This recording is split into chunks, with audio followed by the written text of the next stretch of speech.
A young boy with white hair recalls a memory. On his 5th birthday, he collapsed and had a nightmare. In his dream, a man with white hair similar to his knelt before a black-haired man and a group of women. The white-haired man was breathing hard, covered in blood and wounds.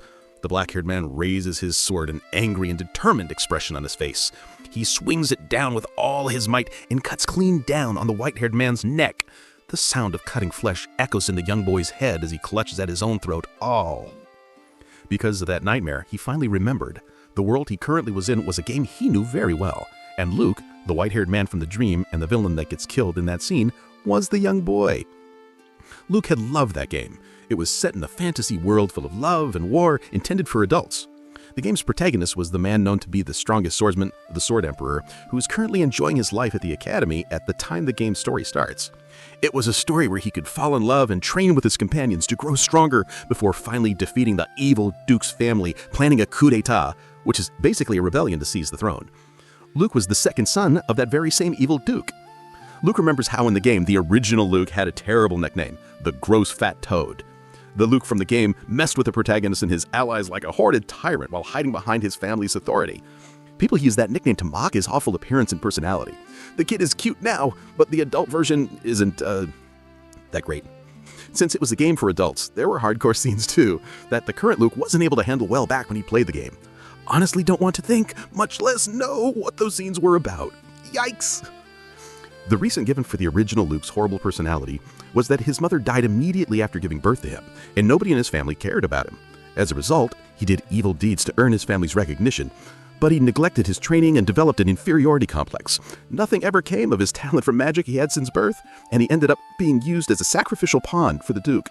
He didn't even serve as a mid-level boss. His one and only purpose was to be killed off. The young Luke, the one who got sent into the game, now lay sick in bed. Holding out his small hands in front of him, he thinks of how both he and the protagonist are supposed to be 15 when the game starts. With a thoughtful expression, he thinks of the version of Luke he sees in the game and questions if that was how he turns out in 10 years. You look that old at 15, bro. Looking out the window, Luke thinks how he didn't want to die. He still had memories from his previous life, so he didn't need his new family to love him.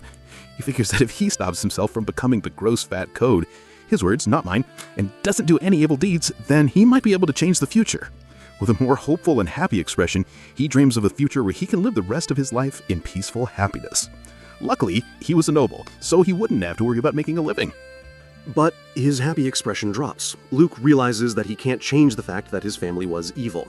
He won't be able to escape the purge that's coming for them, but he wanted to have enough power to defend himself at the very least.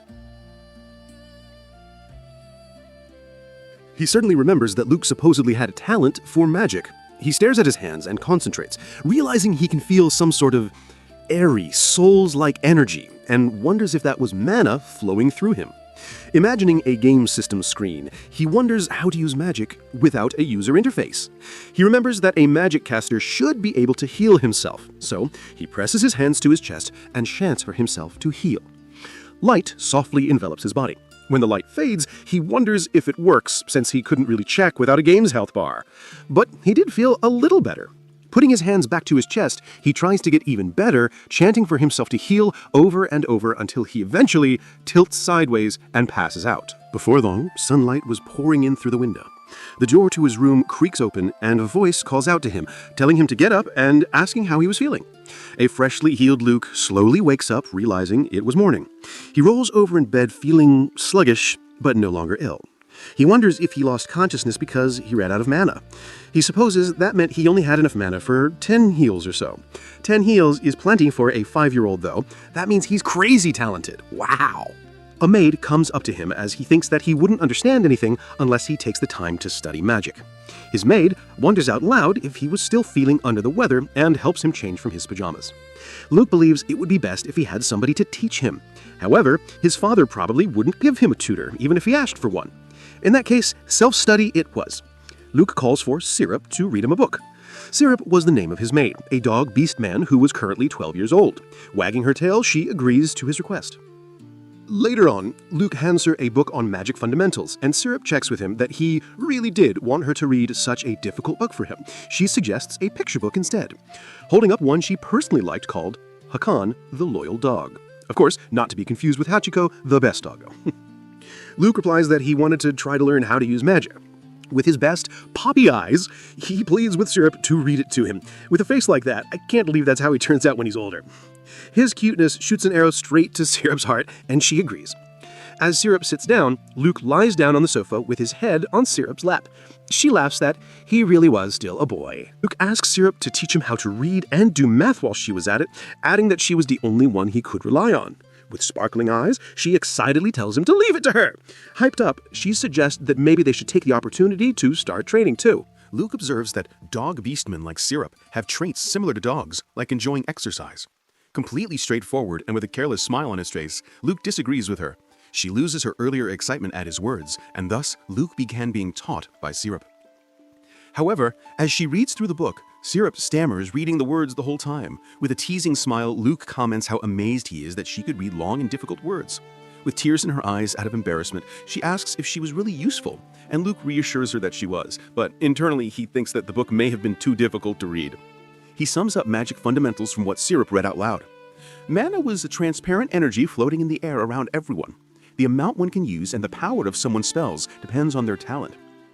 Luke figured that soul-like feeling in the air he felt while he was sick really was mana, and as expected, it seems that Luke really does have a talent for magic. For casting spells, one could cast a spell simply by imagining and letting their mana flow to where they want it to go. Luke was able to use heal because he imagined his mana healing him. And finally, the difference between attributeless magic and attribute magic was that attributeless magic was basic magic anyone could use, while attributed magic requires a special talent to use. According to the book, most nobles are able to use attribute magic. The Dostatos family, Luke's noble family, had an especially excellent lineage. Luke figured that maybe he would be able to use attribute magic before long. As he continues to listen to Syrup talk, he slowly drifts off to sleep. Syrup takes notice and carries him to bed, tucking him in. Gently caressing his head, she smiles softly and promises to make sure to keep him safe. A year passes. Luke is focusing his mana. The total amount of mana he could use in one day has increased. He found out that he could improve the amount of mana he can store inside his body by using it all up every day. It was really rough when he first started training, since he was fainting all the time, which horrified Syrup. As he reads through the books in the Annex library, Luke mourns that it was a pity that he still hasn't been able to find a suitable magic teacher. The Annex that he lived in only had a head butler and 3 maids, so there was a limit to what he could learn from them alone. He searches through the library's shelves for more books. He learned to read and started studying. Luke was thinking of ways to avoid his fate of being a gross fat toad. First on his list of changes, he had to take care of his health. From how the original and older Luke looked in the game, it was clear that there was a lot that could be improved in terms of health. The Luke in game had acne, blemishes, warts, cracked skin, was obese, and among other things. Apparently people in his current world don't bathe and wash their faces daily. That's nasty, not gonna lie. Holding a hand up, Syrup marvels as bubbles clung to her hands. Luke tells her to use the bubbles to wash her face. Luke and Syrup were sitting on the floor of his room, in front of basins of water, prepping bubbly soap in their hands. Syrup asks Luke if there was a reason the soap was so foamy, and Luke casually answered that he had delicate skin, so it was to wash it more gently. Syrup pauses in shock. With horror, she exclaims in disbelief that he had delicate skin. Internally, Luke says that Syrup wouldn't know that unless she's seen what he ends up looking like in the future. Carelessly, he tells her that it wasn't a problem right at that moment, so she didn't have to worry about it. But she disagreed. With a content smile, Syrup tells him that as his personal maid, she would learn his routine. Luke shares her soft smile, and thus the two of them started doing their skincare routine twice a day. Luke wants to be rich enough to use high-class products without worrying about the costs. He wants to be able to buy soap, face lotions, body lotion, moisturizer, and sunscreen. Later on, Luke uses his magic to carry a bucket of water into his bathtub, which has him multitasking, practicing his magic while getting ready for a bath. While in the bath at the veranda, Syrup complains that she couldn't get used to washing her body like that. Luke lets her know that he was glad that she took the time to learn how, because in a year's time, her skin will be completely smooth, and if she keeps the habit up, he's sure she'll grow up to be quite a beauty. There's a pause between the both of them before Syrup admits that she noticed that Luke has got all kinds of things in his mind. Looking at Luke, who almost seemed to sparkle, she tells him that he even seemed to look much healthier than he used to. Syrup adds that recently, the two of them had even started taking turns cooking. Luke had decided that he needed to change his diet early on. He told the head butler that he didn't need any meals served from then on. The butler was a little flustered, but agreed nonetheless. Luke seemed to always feel awful after eating, using his magic to heal himself at night. He guessed that maybe the dishes from his current world just didn't sit right with him. Ever since he started preparing dishes from his previous world that he thought would be good for him, his health improved. And during his meals, it looked like he didn't have anything wrong with his digestive system. Syrup continues that he stopped sleeping in late every morning. Luke had started getting up early to fix his daily routine, making sure to go outside every day to get some sun. Syrup was glad that he could go outside now. He has started taking walks and doing some light exercise. Syrup tries again to suggest that they start training, but Luke immediately shuts the idea down with a smile. He didn't really like exercising so much that it was out of the question. Luke calls out to Syrup, and with a solemn expression, he tells her that he wants to live a healthy, easygoing life. Syrup repeats his words, a worried look on her face, and Luke says yes. He continues that he thinks that it'll be quite difficult to live an easygoing life. Syrup asks again, confused, and Luke explains that if he only continues to eat and sleep, he'll become something terrible very quickly. Syrup is surprised and reasons that he was so cute for that to happen, to which Luke agrees, yes, bruh, earn your cute side. Internally, Luke thinks how he really couldn't imagine how the original Luke turned out like that. He feels like he has a lot of potential, so he'd like to grow up handsome if he could. Luke continues that eating and sleeping all day every day would also mean he'd have a terribly lot of time on his hands.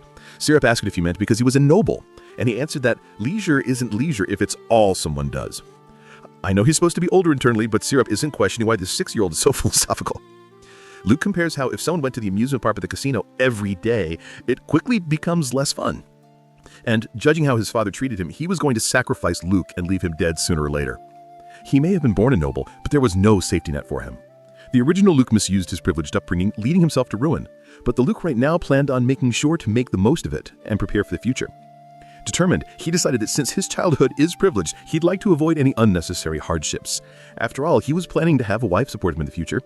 And if he couldn't marry, he needed to find a source of income that allows him to live without worries, even if he was on his own. If he could make one choice that would change the course of his future, it would be in not going to the Alice Royal Academy. The Luke in game is a character who mainly appears in the Academy arc of the game. After all, the game is split into 2 major arcs. First was the Academy arc, which was focused on romance and training the player's characters, and the second was the War arc, where the player had to resolve the incident caused by the villain. Amazingly enough, this sounds like Fire Emblem Three Houses, and I can say that I understand why Luke loved the game. He strategized that mastering both arcs would be his ticket to getting ahead in life. If he didn't attend the Academy, his odds of survival would increase dramatically. And yet, Luke still had a reason to attend. He thinks of the game he once loved to play. In the Academy, one would be able to find those very same characters. And he loved them all. He smiled in excitement at the idea. He wanted to enjoy the game world as Luke, and by that he meant he wanted to be a happy slacker. Speaking with Syrup again, she gets a sneaky smile on her face as she reasons with Luke that if he wanted to live an easygoing and healthy life, then he should learn swordsmanship. Immediately, Luke shuts down the idea again, putting pressure in his words as he says that he would prefer to move as little as possible. Syrup combs through his hair with a flustered expression, trying to convince him that not only was it fun, but it would also help him protect himself. Internally, Luke smiles at how Syrup really liked the idea of swordsmanship. Luke retorts that he didn't need to learn swordsmanship when he had Syrup. Syrup is surprised, asking how he found out that she was learning swordsmanship. Luke admits that he just had a feeling. With a content smile, he tells her that he'll leave the sword fighting to her, and Syrup agrees happily. She bids him good night and leaves the room. As Luke lay in bed, he thinks about how he knew that he kept refusing every offer she made to exercise, but he reasons with himself that there was no getting around moving around at least a little if he wants to stay healthy. But that was why he invented a new spell. The next morning, Luke steps out of the annex. He raises his hands and a jelly-like substance comes out, forming a large slime. It's so cute and happy. It was an original, attributeless magic Luke called Val. His new spell can work while he sleeps. But before someone can understand how Val works, one needs to understand that attributeless magic is basic magic that transforms mana into various forms. It can mostly be divided into 5 major categories. First was daily life magic. Quite self-explanatory, it was magic that helps the user out with daily tasks such as light for illumination and clean for cleaning a laundry. Luke figured that because people in the game world didn't bathe much because the clean spell already existed. Second, there was strength magic. It was magic that uses mana to temporarily enhance attributes like strength, dexterity, or defense. How strong the user can become depends on their original strength, but in exchange, it sacrifices the user's endurance. The effect varies a lot from person to person depending on how well they train their bodies. Just about everyone could use those 2 spells. Third was enchantment magic. This was a special school of magic that enhances the user's weapon with attributes. It was another form of buff magic that only smiths and enchanters could use. Even Luke's didn't have an idea how to use it. Fourth was support magic. This school of magic consists of buffing and debuffing other people. The effect's power depends on how well the user can imagine it and how specific it is. For example, become strong made someone become physically stronger. Strength in the arms will grow 3-fold, made mana support the muscles to give someone triple the strength in their arms. To use it, the user has to cover the target in mana to support them. And finally, the fifth one was restoration magic. It uses mana precisely to stimulate the body and make it recover. The effect depended on how well the user understands bones, muscles, blood, and the body in general. Thanks to his education in his past life, he was quite good at restoration magic. Let us all be thankful for modern-day understanding of anatomy and physiology. All the attributeless magic schools rely on transforming mana, and that was what Luke used to create Val, a self-sufficient type of spell. Luke thinks of how easy it is to use as he orders Val to fetch a glass of water from a table. Floating over to the glass, Val sucks it up in his jelly-like body and delivers it to Luke. All Luke had to do was give it an order. But now here comes the real test. Sitting down and lying down his head on the table, Luke tells Val that he was leaving everything to it. He lay still on the table as Val stuck itself to him. Val had ordered it earlier to envelop his body while he was sleeping, and it did so, to exercise his body instead of him actually exercising. That's quite the next level of laziness. Work smart, not hard, I guess. Val used his body to run laps, practice martial arts, and do jumping jacks. If Luke can exercise while unconscious, then staying healthy would be a piece of cake. Breathing heavily, Luke takes control of his body once more. As Val lets go, Luke gives Val a thankful look, deciding that that was enough for the day. Val smiles at him, proud. He heads back to the annex thinking how wonderful it was that it can move on its own. With this tactic, he can train while remaining easygoing. Luke lay down on the sofa. Unfortunately, he got muscle aches after using Val. He looks to the table beside him, stacked with books. Everything is going well for him, but there is still so much to do. His stomach rumbles. He murmurs to himself that it's still afternoon and he was already hungry. He reasons that he did just exercise and he was still growing. Getting up in a rush, he decides that too much moderation is also a bad thing. He goes to Syrup to ask for dessert and eats it happily, reminding himself that what he was working towards was merely the life of a lazy, villainous noble. It's 5 years later. Luke is 11 years old and Syrup is 17 years old. While Luke is sitting on a floating cushion, focused on reading a book, Syrup is dutifully standing by his side, her expression rather nervous. Luke mutters words to himself every now and then, fully content in his position, before Syrup hesitantly calls out to him. He snaps out of reading his book and turns to her. With a yell, she asks how he was floating in midair. Apparently, Luke had realized there's no real difference between carrying a glass of water and carrying himself, so it would be a pain to explain to Syrup since she's so bad at magic. So instead, he chooses to dodge the question. He asks Syrup if she wants to ride the cushion, already sitting up. Syrup asks for permission, and Luke grants it. The cushion is lowered, and Luke gets off. As Syrup nervously gets on the cushion, he tells her there was no need to be scared, since he was using mana to properly support it. Once she settles in, Vignal begins rising up into the air. Syrup braces herself, but as she opens her eyes, she has a dazzled expression on her face. She turns to Luke, eyes sparkling, as she tells him that she had never experienced anything as comfortable as that before, to which Luke is glad to hear.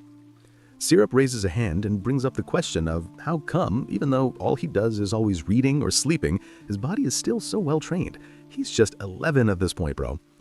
Luke figured that it was no surprise that Syrup's confused about that, as she's only ever seen him take walks. He tells her that he didn't mind sharing how. Syrup helps him into a more comfortable set of clothes, and they leave the annex, stepping into open ground. He tells her to watch as he bunches up his mana and solidifies it into a ball, doing so, as he explains, before touching his chest. Syrup flinches at the sudden shift in Luke's eyes. A burst of mana comes from him as Val takes control. Val has evolved a lot over the past 5 years. With his comprehension of it, he realized something new over the past 5 years of diligent practice. As Val takes control, Luke loses awareness of everything around him, including Syrup's presence. Luke had learned to master martial arts, making a succession of powerful moves, kicking the air and throwing strong punches. Syrup exclaims in amazement. Syrup asks what was going on and how he had said he always hated intense exercise, but Luke doesn't respond, carrying on with his exercises, much to Syrup's confusion. With one final punch, Luke brings his fists back close to him and breathes deeply. He lets out an exhausted sigh before turning to Syrup and asking for her thoughts. Excitedly, Syrup exclaims how amazing he is. She lately jogs to him, telling him how surprised she is that he was working so hard, but Luke responds that he hasn't really worked hard. Syrup yells, confused, as she reasons that his movements were those of a master. She adds that she's never seen anyone who could move in a similar manner, not even martial arts. Luke laughs at her words. Holding his hand up, he shows her his mana and tells her it was a new spell he's created that he called Trace. He absorbed Val into his body and passes his memories to it directly from his brain. He had it create the movements of his favorite martial arts masters. Though he himself has forgotten the exact movements, Val is able to dig them up and mimic them perfectly. Depending on the title, Val is even able to mix in moves from his favorite fighting games and manga. That's so overpowered, what in the world? All the knowledge he has of fighting styles and their histories ended up being combined into his own personal fighting style. As such, Luke wraps up his explanation that he isn't even conscious about how he moves, so he can't say that he's been working hard. But still, he admits that he gets to train his body to grow stronger, he even gains some muscle memory, so it's quite convenient. Syrup says that the floating spell is amazing on its own, but to even invent another new spell. Syrup tells him that he's a genius, but Luke disagrees. Syrup continues to convince him, saying that he's only 11 years old and has already caught a glimpse of the mysterious abyss that is magic.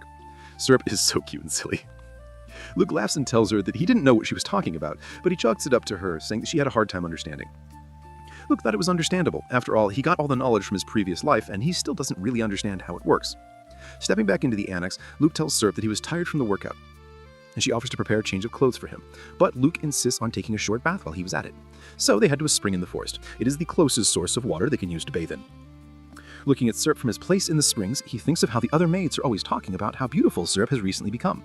She's kept up with the beauty regimen he taught her for 5 whole years, and it feels like her beauty has reached another level. We love a queen with a skincare routine. She's also kept up her swordsmanship training and really polished her fierceness. As Luke steps out of the spring and changes into new clothes, he calls for Syrup, and she immediately comes towards him, wagging her tail. Despite everything she's become, she still acts like a loyal dog who gets overjoyed by Luke simply saying her name. Laughing, Luke thinks that seeing the cute side of Syrup is his special privilege. They're back in the annex. Luke tells Syrup that he has a job for her. He asks her to tell his father that he wants his magic attribute to be determined, to which Syrup follows through immediately as she steps out of the room. Back in his floating cushion, Luke leans back with a content smile, looking forward to his guest. Attribute magic, where someone can use the attribute they were born with, is called the power determined by God. In this game world, if somebody tells a magic user what it is, that user will be able to use their attribute. The Ministry of Magic of Alcedas would be the one to determine it. They manage all attribute spells in the kingdom. It's a place where only the greatest of sorcerers of the world gather, meaning that someone belonging to that elite group will be coming to tell Luke about his attribute, which is a privilege granted to the nobility. Apparently, it seems that some people didn't have attributes, but Luke casually leans back with an easy smile, thinking how he didn't have to worry. Even among noble families, the Dustos family all have especially excellent attributes. His stepmother has rock, his older sister has seduction, his older brother has iron, and finally his father has sand. With an excited smile, he wonders what attribute he had. The following day, there was a knock on the door. Luke opens it from his floating cushion, realizing his mistake a second too late. A man enters, exclaiming at the sight of a beautiful girl riding a floating cushion. Luke turns to him, wondering who he was and why he assumed he was a girl. Thinking about it some more, Luke did originally look quite good, and he's done his best to maintain his beauty regimen, but he wonders if he really did look that cute. Own your cuteness, Luke. You look absolutely adorable. Syrup comes in and introduces the man to be Malsa Gleo, the chief of the Ministry of Magic's Attribute Bureau. Syrup leaves his side to stand beside Luke. Malsa pauses and fixes his glasses before calling out to Syrup, which has Luke on edge. But Malsa happily states how amazing Syrup's memory was, memorizing her entire title despite only hearing it once. He adds that it was to be expected from a servant of the Dustos family, and he commends her again for not slipping up. Syrup proudly replies that it was only natural. Getting down to business, Malsa asks where the young master of the Dustos family was. Syrup turns to Luke and introduces him as Luke Hullo Dustos. It's my first time hearing his government name, and he really does sound like a noble. Malsa apologizes in a panic for being rude. Luke thinks back to Malsa's words and wonders if he really did just praise her. Civil man was anyone who isn't a demi-human, a beast man of the spirit races, or a demon. The state church holds the doctrine of civil man supremacy, which teaches that everyone but the civil people should be scorned. Does that mean Luke being assigned with Syrup is supposed to be another way that he was being disrespected in his own household? That would be crazy. Luke thought for a moment that Malsa would berate her and prepared to take action, but he's sure that Malsa isn't a bad person. He hops off of the floating cushion and heads over to Malsa. Luke calls him Malson, which is both a good pun and very cute. Holding out a hand, Luke tells him to just call him by name. With a warm smile, Malsa shakes his outstretched hand. They sit down on sofas across from one another as Malsa tells him that they were starting. He asks Luke to close his eyes, and as he does so, Luke hears a sigh of relief. He wonders if Malsa was nervous. Malsa raises a wand, sleep, and sloth. Luke's eyes widened as he heard him say those words. The moment Malsa did so, the attributes inside of Luke came to be. Or it would be better to say that he realized something he'd always known. With a joyful expression, Luke mutters how amazing it was. He tells Malsa that he really does suddenly understand what kind of magic he could use just by saying the attributes. Malsa explains that among attribute magic, there are certain unique ones called rare magic. both of Luke's attributes would be classified under rare magic. Our boy truly is special in every way. Malsa continues that usually, all attribute magic is recorded and made publicly available, but they had a custom of keeping rare magic secret. He asks whether it was fine with Luke if they recorded his abilities simply as magic that influences the human body, to which Luke agrees. Luke asks if there were other ways to utilize his magic, since there were only simple ways of fusing them popping in his head. Maltz answers that everybody has certain spells they're more suited for than others, regardless of attribute. He says that Luke can improve his abilities by researching his attributes, and saying that it's the only way to master magic. With a determined smile, Luke tells Malsa that he would keep it in mind. As he starts packing, Malsa smiles at Luke's enthusiasm, but he's knocked out of his thoughts when Luke speaks again. He says that he's quite surprised that appraisal magic was a thing, which makes Malsa flinch. In a panic, he asks how Luke knows about appraisal magic. Calmly, he answers that he thought it was quite obvious with how Malsa just appraised his attributes. Internally, Luke thinks about how since he was a reincarnator, he just figured it was a thing, but now he knew it was supposed to be a secret. Malsa tries to explain, but then he starts choking. Luke orders syrup to get some tea for him. They take a break to enjoy their tea, and Malsa comments that it was delicious. Luke comments that it's an herbal tea that's good for the body, and Malsa agrees that it helped clear his head. He asks what the tea is called, but Luke reveals that he actually grew the leaves himself, so Malsa wouldn't be able to buy it from a market. Instead, he offers to give him a few leaves to take home. Luke assumes that he should keep the idea of appraisal magic a secret, which Malsa thankfully agrees with. Malsa mentions that he's sure that his daughter will like the tea as well, and Luke asks about her. Malsa tells him that the girl is about his age who really likes magic. Suddenly gaining a sudden burst of energy, Malsa excitedly asks Luke about the spell used for the flying cushion, since it was definitely not average magic. Luke pauses, and Malsa apologizes for his sudden outburst, but Luke brushes his apology off. Luke proceeds to show Malsa how Axel works. A confused Syrup watches them chat. Soon the sun was setting. Malsa thanks Luke for his time, but before he leaves, Luke asks if he could be his tutor. Malsa admits that he personally didn't think Luke needed a tutor, so he asks what Luke really wanted. Luke explains that what he was looking for was someone he could write letters to ask for answers to questions about parts of magic he didn't understand. Malsa clarifies that he wanted to be pen pals, and he smiles, interested in the idea. Luke excitedly asks if he was agreeing. Malsa asks in turn if it was alright for him to ask Luke questions in turn. Luke readily agrees, although stating that he might not be able to answer all of them. And with that, they had a deal. Luke finally had a tutor. Thanks to Malsa, he grew quite knowledgeable about magic. In contrast to attributeless magic, where the user can transform mana freely according to their imagination, attributed spells have certain rules they must follow depending on the attribute. Appraisal made Luke realize his own inherent magic. Inherent magic is what they call the basic spells of their attribute. For example, the beginner spells of fire are Pilot Light to produce a flame, Fireball, which tightens and solidifies mana, and finally Fire Arrow to fire the solidified mana. The rest is all up to the user's own knowledge and practice. Luke's attribute, Sleep, has 3 inherent magic spells too. First is Sleep, which puts a target to sleep. The effect varies depending on the amount of mana the user injects, as well as the target's resistance, so the user can fine-tune it to some degree. Second is Sleep Timer, which allows the user to define the period of sleep through touch. The affected target won't wake up for the designated period no matter what happens. And finally, Sleep Delete, which allows you to forcefully dispel any sleep magic.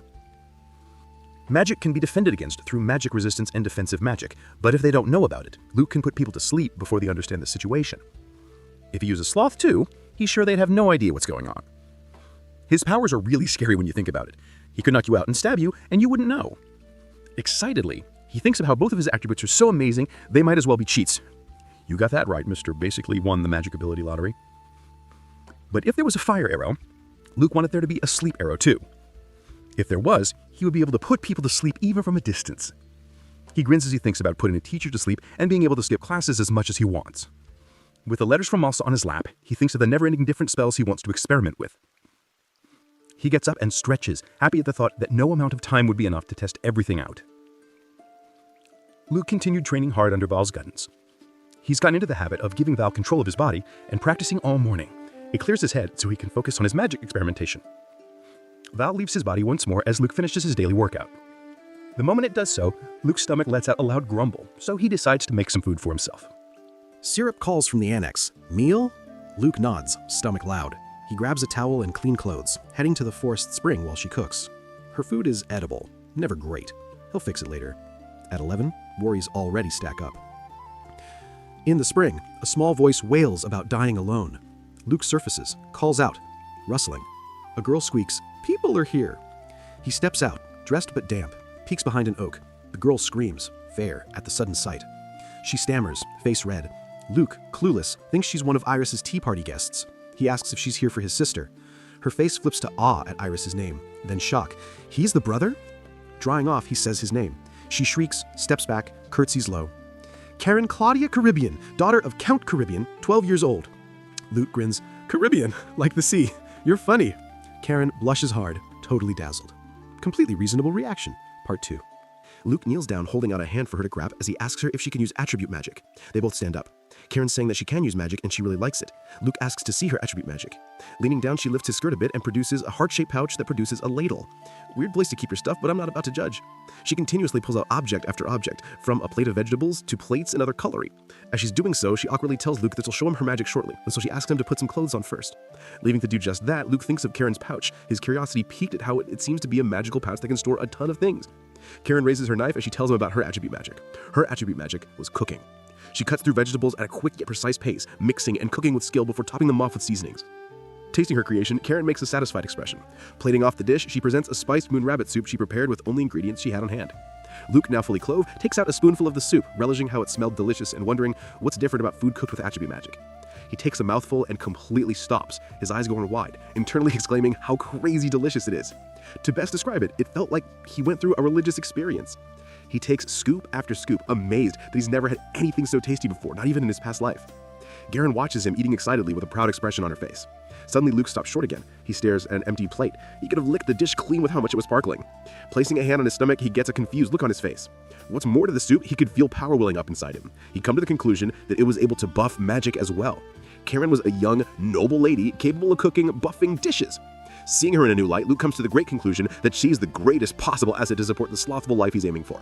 He excitedly decides that he isn't letting her get away.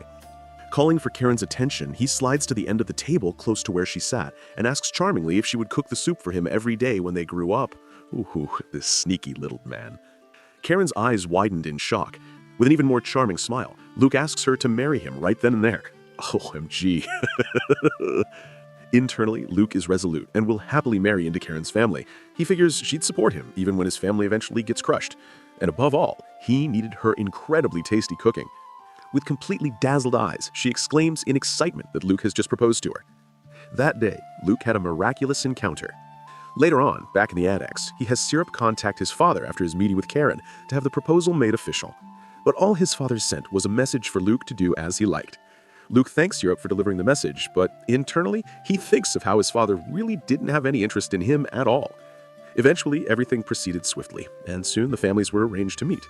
As Luke steps out of his carriage, Count Caribbean, Karen's father, greets him warmly to his restaurant.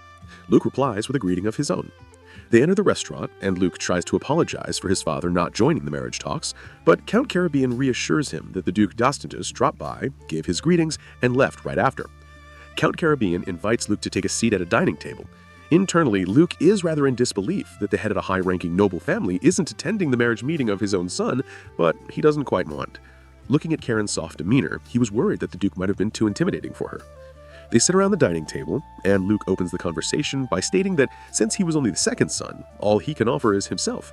So he asks if it would be okay if he married into the Caribbean family. Bro, no matter how lazy you are, you're still a walking powerhouse, and that's more than anything you can offer. With a bright smile, Count Caribbean replies that the family would be glad to have him. He excitedly adds that Karen had already said that she really loves him, much to Karen's embarrassment. Her face falls, and without looking at Luke, she asks him if he was sure that it was okay for him to marry someone like her. Suddenly panicked, Count Caribbean says that although he heard that Luke was the one to propose, some girls mock Karen for her appearance, so he was worried about that. Luke puts two and two together. Count Caribbean was talking about Luke's older sister, Iris, who at 12 years old would question other young girls' appearances. Apparently, she treats everyone except her favorite pretty girls very harshly. Casting a glance at Taryn, Luke observes that she certainly is a little chubby, but reasons that she's still developing. He adds that he actually found her round face rather cute. Luke, you're starting to sound sus. With a joyful laugh, Count Caribbean tells Luke that he was truly grateful that there was a boy like him who chose Karen for her inner beauty. Internally, Luke says sorry. Though he wasn't sorry, he didn't want to marry her because she was a good person. But what drew him in was her cooking and status. He thinks of the soup Karen made him for the first time, a blissful expression on his face. He snapped out of his thoughts when Count Caribbean starts to talk about his family. Apparently, everyone goes to sea frequently. I love that the family named after the Caribbean Sea are regularly at sea. He observes that it looks like Luke's quite weak to the sun and asks if he'll be all right. The Caribbean family started as fishermen and traders. They're a family that handles a wide array of maritime businesses. Because Karen didn't have any brothers, Luke would end up inheriting the house. But if she later gets a little brother, Luke decided he'd gladly give up the position to them.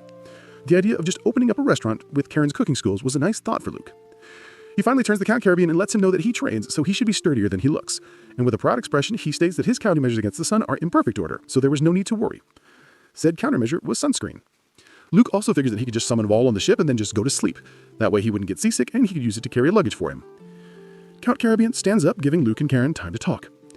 Luke calls Count Caribbean father-in-law, and with a joyful laugh and wave goodbye, the Count jokingly says that Luke was being quite hasty as he exits the room with just the two of them now. Karen calls out to Luke and tells him that she wants to be pretty enough to stand by his side. Confused, Luke reasons that Karen was quite cute already, much to Karen's embarrassment. She exclaims that Luke was a boy, but he was so pretty. She continues that she overheard that he's been caring about his appearance and health ever since he was little. Luke notices Karen saying she overheard it. He can only think of one person who would tell her that, and that would be his sister, Iris. She always looks like she couldn't care less about him at home, but it seems like she was keeping an eye on him. Karen tells Luke that she'd like his help to grow beautiful too. Luke tells her that he'll gladly help, but he was rather strict as a teacher. Determined, Karen says that she was prepared to learn. She asks him if someone like her can also be beautiful, and Luke tells her that she can, and that it is actually a very easy way. If Luke uses sleep and Val together, he would be able to easily make her diet, but he knew that getting thin was the only thing she wanted to have. However, he decided that that wasn't the right time to teach her everything. Luke asks Karen if they can go someplace else. Later on, they end up in his room. Luke orders syrup to make sure that nobody was spying on them. Although he may be overreacting, Luke was rather worried about his older sister after hearing what she's been up to. Calling for Karen's attention, he immediately jumps into business and tells her that his diet method uses magic, specifically to exercise while sleeping. Karen says it sounds difficult, but Luke explains the process to her. He tells her that he had sleep and sloth attributes, and that for the diet, he'll be using sleep for it to work. He summons Val as he explains that he'll combine it with an attributeless magic spell. Luke uses sleep to make Karen fall asleep and have Val enter her body, after which she will perform a set of copied movements using her body. Luke absorbs Val to show her a demonstration. He sets up sleep timer for 1 minute and orders Val to show her a light workout. A minute later, Luke lets out a breath from exhaustion. He asks for Karen's thoughts on his martial arts, and she replies that it was amazing. Luke continues that even still, he had no memory of the actual workout. Damn, I wish I had that too. Karen nervously asks if she's able to do that too, and Luke replies that all she had to do was let Val handle the rest. He encourages her to try it, and she agrees. Sometime later, Syrup helps Karen change into more comfortable clothes. While she does so, Luke asks Karen if she was good at exercising. She replied rather sadly that she was bad at it, which is very relatable. She peeks behind the room divider with a hand over her muscles, telling Luke that she was quite strong. Luke suggests a light exercise first, so her body could get used to it. An hour later, Luke greets her with a good morning and asks how she was feeling. Lying down on a sofa, she cracks her mouth open before stammering out that she was exhausted, sweat pouring from her face. She couldn't believe that what she did was just a light exercise. Oh, this poor child. She squirms on the sofa, her whole body in pain and unable to move. Luke comes forward and uses healing magic. While he does so, he recommends that they stick to basic exercises for the meantime, so she can build her stamina, although she'll still feel some muscle pain. With a smile on his face, Luke tells her to hang in there, and Karen, with tears in her eyes, replies shakily that she'll do her best. I can already tell these two are going to be a riot as a married couple. As Karen gets up and stretches her body, Luke starts explaining his beauty regimen. He holds up a bunch of soap and tells her to foam it real good. Karen asks if it can even wash away dirt if it's all foamy, but Luke reassures her that the soap will absorb the dirt. He warns her not to rub it on too harshly or it'll hurt her skin. Karen follows his instructions, making sure to rinse her face properly and remembering to take care that she doesn't brush against her face whenever she touches it. After that was makeup. Karen was brimming with curiosity and quick on the uptake, so Luke found it satisfying to teach her. Finally was nutrition. Luke tells her that since she was good at cooking, she can just use the right ingredients, and he was sure that she could make some delicious food perfect for dieting. Karen found the idea interesting. From then on, Karen got addicted to developing new diet dishes. Karen took all his food ideas and turned them into dishes in an instant. She was even able to replicate Japanese cuisine. Luke was happy. He thought he'd never get to enjoy the same taste in his next world. However, Luke wore an awkward smile as he stared at the feast in front of him. Karen had made way too much. Rather guilty, Karen admits that there were just so many dishes she wanted to try making. Luke tells her that no matter how healthy the food was, it still wasn't healthy to overeat. Karen tries to reason that she couldn't throw the food away either. Without really thinking about his words, Luke suggests that they donate the food to a nearby orphanage. Karen claps her hands in excitement, thinking she can research her cooking and give anything they couldn't finish to the orphanage. She loves the idea, but Luke isn't too keen about it. He actually looks like he hates it. Since then, Karen tried making even more dishes and took turns distributing them at different orphanages every day. Luke asks if she was going to an orphanage again that day, and Karen smartly replies that he was the one that gave her the idea. Luke tags along, but the entire time he's thinking of wanting to laze about at home. As they enter the orphanage, he observes that they were rather unhygienic, so he couldn't get used to them. Not to mention that even if someone used clean, it still wouldn't completely clean the building, and there are many orphans who can't use magic and thus couldn't clean themselves. The orphans come rushing towards him, or more like towards Karen, but another orphan calls for Karen desperately. Bowing low, she begs for help because her brother fell down and wouldn't wake up. Karen wants to help, but unfortunately doesn't know any healing magic. The orphanage is managed by the church, but the priests show up only when it comes to money. Internally, Luke comments how he really didn't like the church in his world. Forced to help, he tells the orphan to lead him to her brother.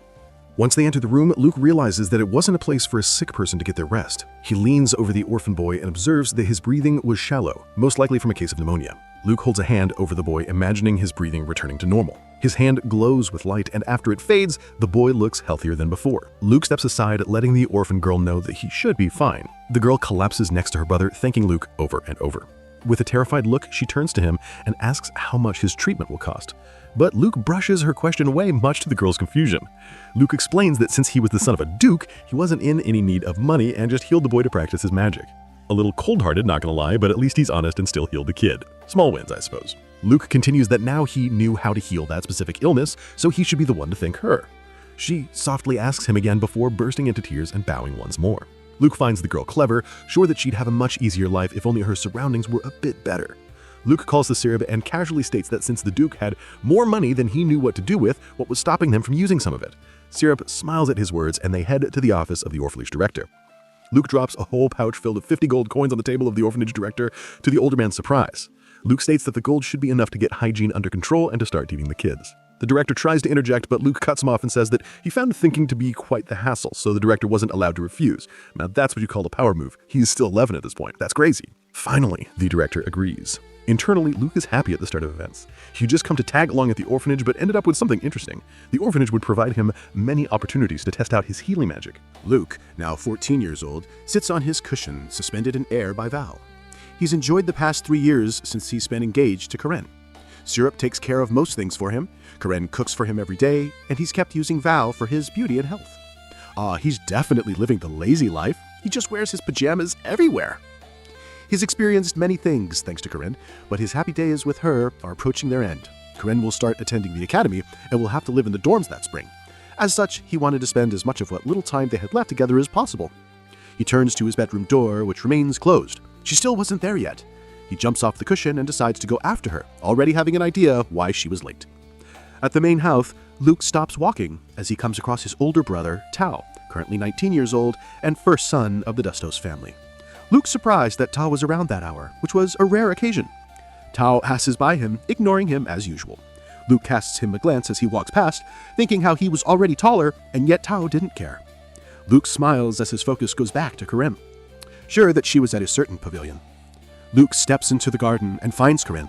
Her diet's been a great success, and she's now regarded as a beauty, well known for her appearance and femininity. Rightfully so, she looks absolutely pretty. OMG. Luke comes closer and greets his older sister. With the brush back of her hair, Iris greets him and asks what he was doing there. He responds that he was going to borrow Karen, and Iris gets an annoyed look on her face. She darkly asks if he was trying to break up her tea party, and Luke reasons that she originally came to the estate to visit him. Luke tells her that he just came to the pavilion to take back his kidnapped fiancée. With a light blush on her cheeks, Iris stares Luke down like meat. Apparently, all men who meet Iris's eyes end up wanting to become her playthings. However, it doesn't work on Luke at all. Their stare down ends with Iris losing.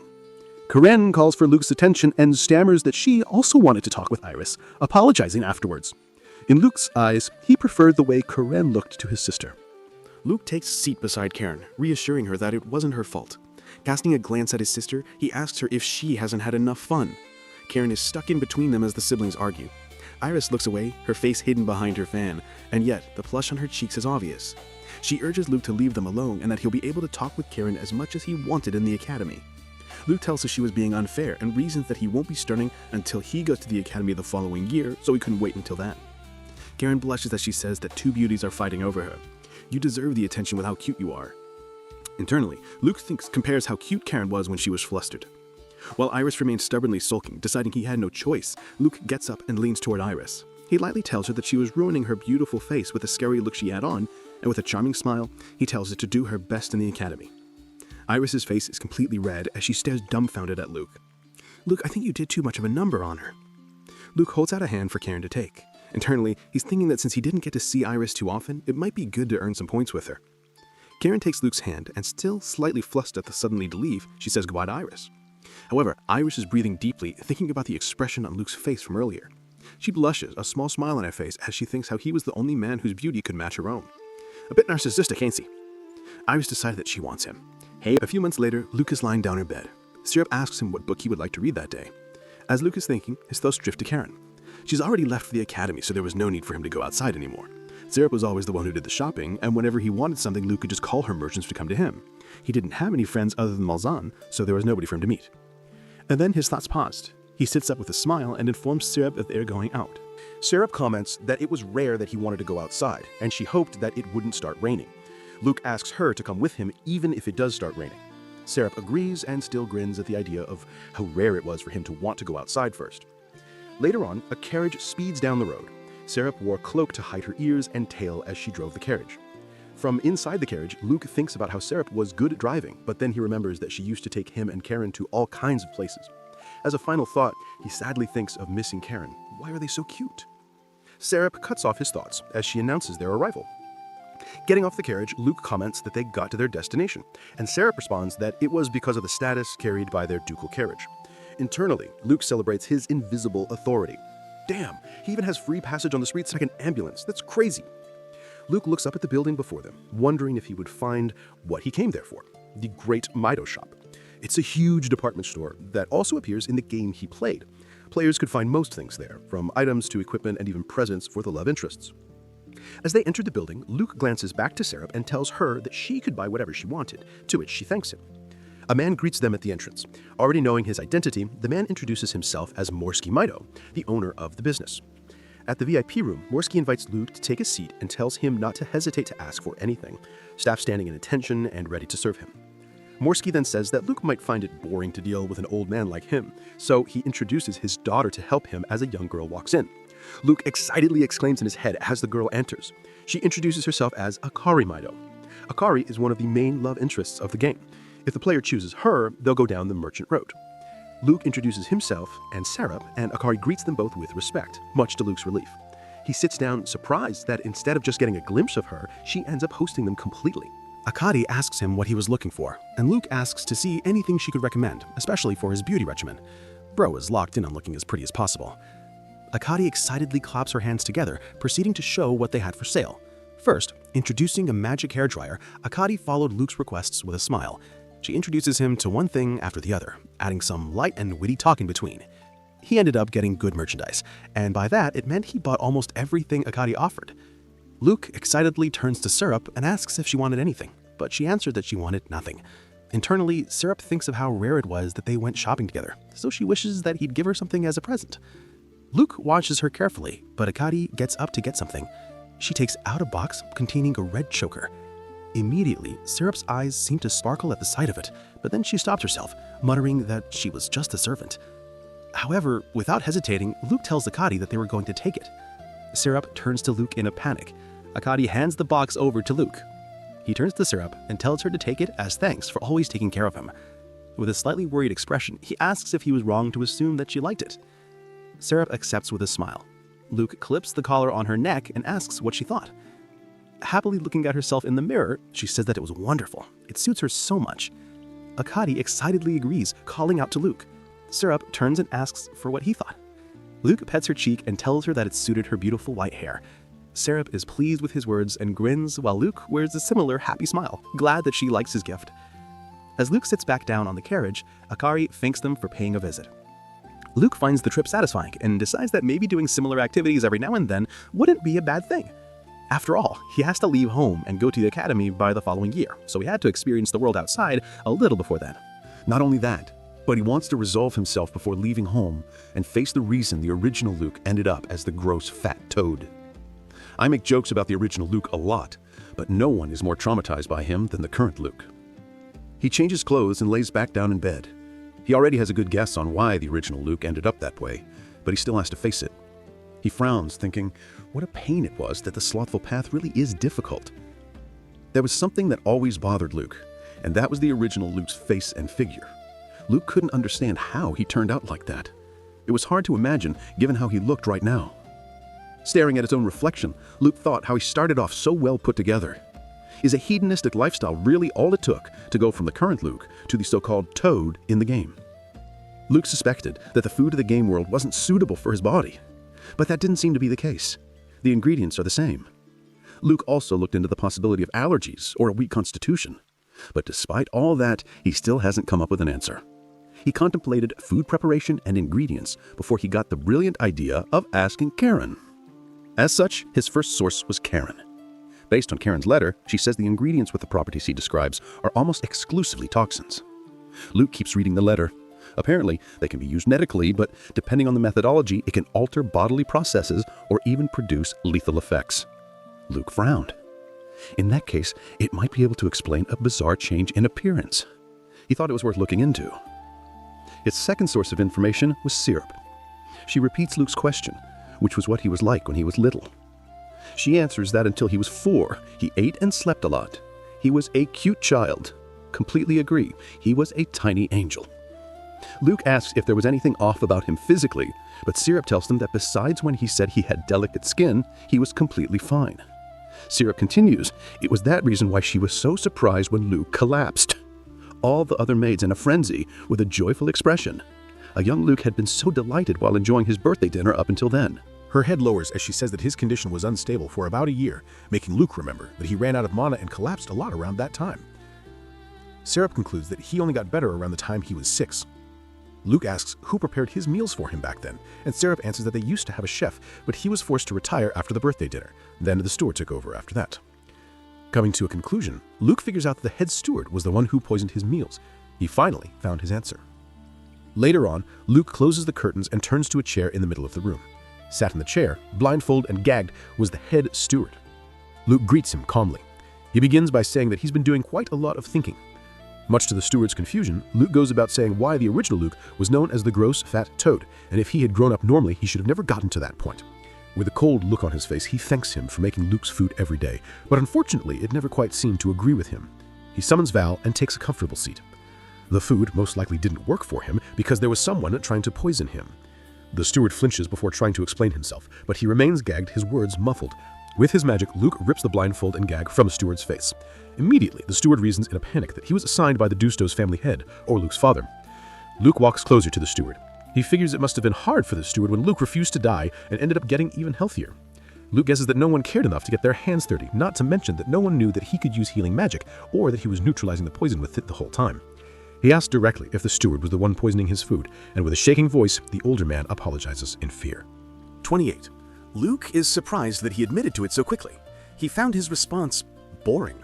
He would have been more eager for revenge if the steward put up more of a fight. That's cold, Luke. Damn. Luke states that he'll forgive the man, and he picks up his head with hope. But then Luke raises an arm. He would forgive him only after a little punishment. The steward tries to step back in fear, but Val locks his wrist into place. Luke tells him that he won't kill him, he'll just be his test subject for his magic. He summons a magic circle. The steward is enveloped by magic as Luke grants him the gift of sloth. The steward's stressed face slowly relaxes. Luke thinks aloud to himself with curiosity, seeing sloth used on a person for the first time. He tells the steward to go back to work. Luke walks away, not clear to him that his enemy is Duke Dustoff's. The Duke probably won't care if he fires service workers like the head steward. But if Luke ends up provoking the Duke's hostility, he'll be in all sorts of trouble. In that case, Luke decides to incapacitate the Duke's pawns, powerless but still alive. As he arrives back in his room, Syrup asks where he went off to. Luke collapses on his cushion. With a charming smile, he asks if she would be happy if he was going to the academy. Syrup asked, confused, if he was planning on not to, because she assumed he was attending. For Luke, there was a good chance that he'll be killed at the academy, so not going was a plausible choice. Luke pats Syrup's cheek as he tells her that his path forward has always been decided, and he wouldn't be with her anymore if he went, so he was still thinking about it. Syrup leans into his touch, stating that if it was possible, she would be happy to remain by his side. Internally, Luke thinks that as long as his house is no longer safe, he has no choice but to move if he wants to protect his life of leisure. I gotta respect the consistency of chasing his dream. Luke plans to help the protagonist from the shadows, set the table for the conflict between the royals and the nobles, and, just like the game, he'll crush Duke Dustos, the leader of the nobles. It should be the easiest path with the highest survival rate. But the fact that this is the world of a game he loves hasn't changed. He was realizing again what a difficult character he's been reincarnated as, but he hopes that afterwards he'll still have a sense of satisfaction. Luke's dedicated to playing the role of the character Luke for all it's worth. He smiles. He isn't about to sit back and let himself be killed. Time passes, and it's 1 year later. Syrup bows as she wishes for a 15-year-old Luke to take care of himself as he steps away from his carriage. This boy grows up so fast, I'm close to being emotional. He enters the Royal Academy's entrance exam grounds. The entrance exam involves 3 tests: magic, practical, and the examinee's subject. Apparently, the top performers in each subject are granted scholarships regardless of their identity. Luke wasn't planning on standing out, so he wasn't going to work too hard. Beside him, an examinee asks out loud about a nearby Beastman. Luke wondered if they were taking the practical exam. The Beastman's appearance catches Luke's attention. They were a Beastman with green hair and emerald green eyes. She was one of the heroines, adventurer Ruby. Making quick zigzag jumps, Ruby rushes in to draw closer to her enemy. Her opponent is caught by surprise. He throws a punch, but Ruby easily dodges and quickly flips to deliver a kick up her opponent's chin. I can't believe they're supposed to be 15 years old. They can kick ass way too good. The powerful constitution of a Beastman combined with such unorthodox techniques. Before he can finish watching the fight, a hooded figure calls for his name. He steps forward as the man asks if he really uses magic. Luke summons magic in his hand, annoyed. With a wave of his hand, he sends a powerful magical hit that destroys a large part of the grounds. Ruby watches, amazed, as she holds a dagger to her kneeling opponent. Her opponent has yielded. Ruby's eyes sparkle as she watches Luke. The hooded figure tells Luke that he's done enough and calls for the next examinee. Ruby lets out one more smile, interests piqued. After that, she strolls out of the exam grounds. Luke looks around, checking to see where Ruby went, but eventually giving up since they'll most likely see each other at school. Walking away from the exam grounds, Luke thinks of how the original Luke had excellent grades and incredible exam results in the game, so he didn't have a need to worry about failing. The next day, Syrup holds up a letter. They open it, Syrup's face excited, as they read that Luke was accepted into the academy. Finally, Luke's adult romance strategy simulation is beginning. Luke knows he's the one saying it himself, but he's beautiful. He stands before a full-body mirror and strikes different poses. A normal school uniform shouldn't look that good on a person. He's never seen such a perfect and beautiful man before. Can't even call it narcissistic because he really does look pretty, actually. Syrup comes up behind him and informs him that his carriage was ready. Luke thanks her. This is the day his new life starts. The Alice Royal Academy he's going to attend is the oldest and most prestigious in the kingdom. In the original game, it's the stage where all kinds of ideas and motives intersect. Almost all the nobles attended his school, like his older siblings and Karin. Recently, it has also started accepting the most talented commoners. It's begun to recruit more and more students. In the academy, you learn 3 major things: battle, magic, and study. There are many dungeons in the kingdom. Monsters tend to pour out of them all the time, too. That's why learning proper self-defense against these threats is considered part of someone's essential education. If it's proper education, kind of crazy that only the best are welcomed into the academy, besides some commoners that passed. The academy is also part research facility. It especially focuses on magic development. Luke thought it'll be interesting to have legendary mages as teachers. In the original game, the Academy arcs serve two main purposes. One is raising the character's stats. If the player is aiming for a particular route, they'll have to manage what flags they trigger carefully. For context, flags are sort of important moments in a game that help lead you to a certain ending. A player should be extra aware of these if they want a very specific ending. The other purpose in the Academy arc is interacting with the love interests. The story and what characters the player can meet will change depending on their stats. Luke's planning on supporting the protagonist using knowledge from his previous life while playing the role of Luke, the villain that's always nearby. He needs to avoid the normal routes where the original Luke dies, although it may already be said to develop differently to the game since he's no longer the fat, ugly toad he was supposed to be. Thinking of Syrup and Karen, Luke is resolute in surviving for their sake. Syrup asks him if he remembered everything for his departure, and Luke replies excitedly that she had prepared everything for him already. Syrup gloomily admits that she was worried. With tears in her eyes and slight anger, she mourns that she wanted to join Luke and clean his dorm for him and be his attendant, if only the Academy didn't have such strict rules. Apparently, attendants may not differ in age from their student by more than 2 years. I honestly forgot that their age difference wasn't like 2 years or something. Her sense of duty has only grown over the years. The Academy allows students to have attendance since many can't care for themselves on a daily basis, but Syrup is 7 years older than Luke, so bringing her is unfortunately out of the question. Holding her hands to comfort her, Luke tells her that he would have been happy for her to come with him too, but it couldn't be helped. Syrup sadly admits that she knew. It's common for young children to have an attendant of similar age for that reason, but Luke didn't have anyone like that. She admits that she was worried about whether the attendant the Ducal assigned him will be able to do a proper job, but again, he reassures her that it'll all work out. Syrup continues that he always goes at his own pace. Luke tells her that he'll be able to take care of himself, and adds that Karen was also at the Academy. Embarrassed but sad all the same, Syrup tells him that she wanted to take care of him. Luke is touched. He raises their hands up to his lips and thinks on her wholeheartedly. Syrup has watched over him ever since he was little.